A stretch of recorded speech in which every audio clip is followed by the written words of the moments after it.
Indigenous members of the First Nations of Canada presented a traditional totem to the Sixth Assembly in Vancouver, and diverse cultures of Canada made a strong impact on the ambiance and atmosphere of the event.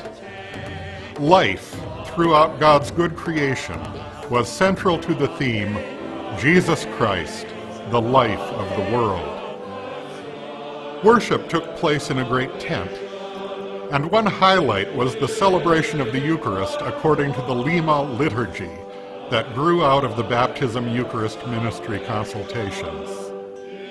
As has been done by the Central Committee before us, that the production and deployment as well as the use of nuclear weapons are a crime against humanity and must be condemned on ethical and theological grounds. I think we have seen the result of the testing.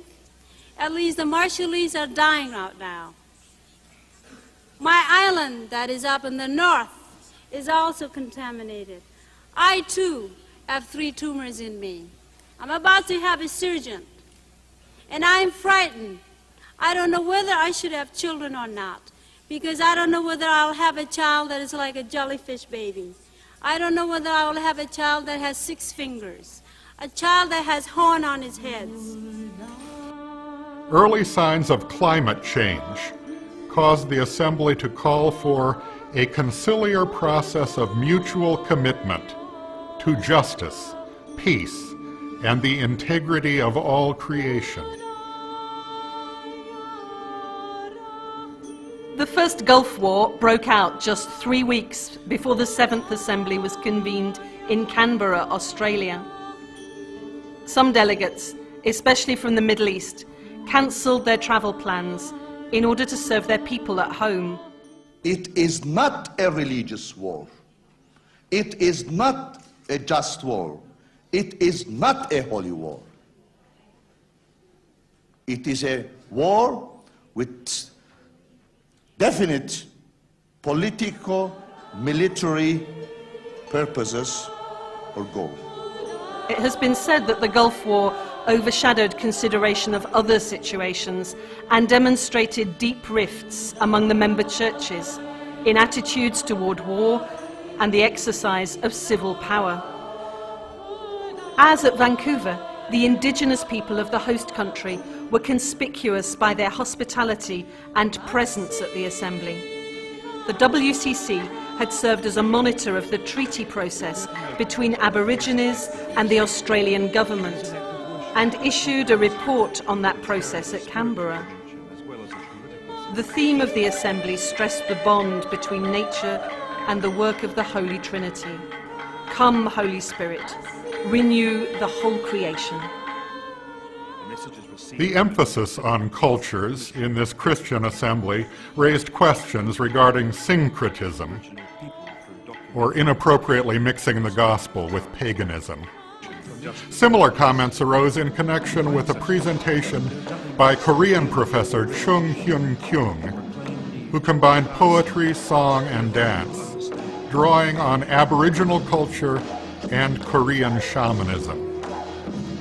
Responses to her contribution prompted debate about Christian tradition and the cultures in which churches live.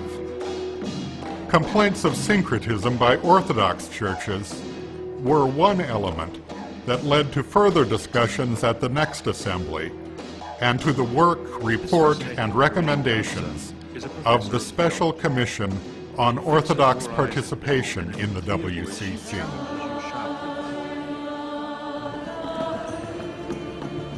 To mark the WCC's 50th anniversary, the 8th Assembly met in Southern Africa, in Zimbabwe, where the list of speakers included former South African President Nelson Mandela. To us in South Africa and Southern Africa, and indeed the entire continent, the World Council of Churches has always been known as the champion of the oppressed and the exploited. A process of reflection and self-examination on the part of the WCC reached a significant milestone with the review of a policy statement towards a common understanding and vision of the World Council of Churches. Harari introduced a new dimension to WCC assemblies, the marketplace of ideas. More than a visitors program or an exhibition hall, it provides ecumenical space for the building of community and sharing of stories and experience. I feel that we've gone through a generation of complainers. We are very good at the accusation side of prophecy, the denunciation side of prophecy, and we've lost hope. We've lost vision.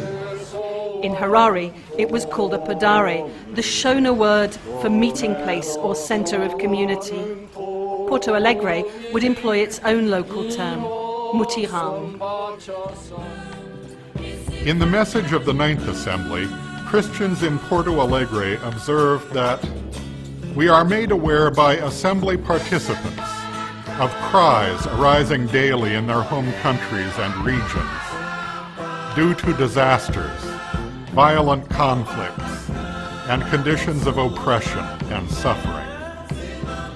Yet, we are also empowered by God to bear witness to transformation in personal lives, churches, societies, and the world as a whole.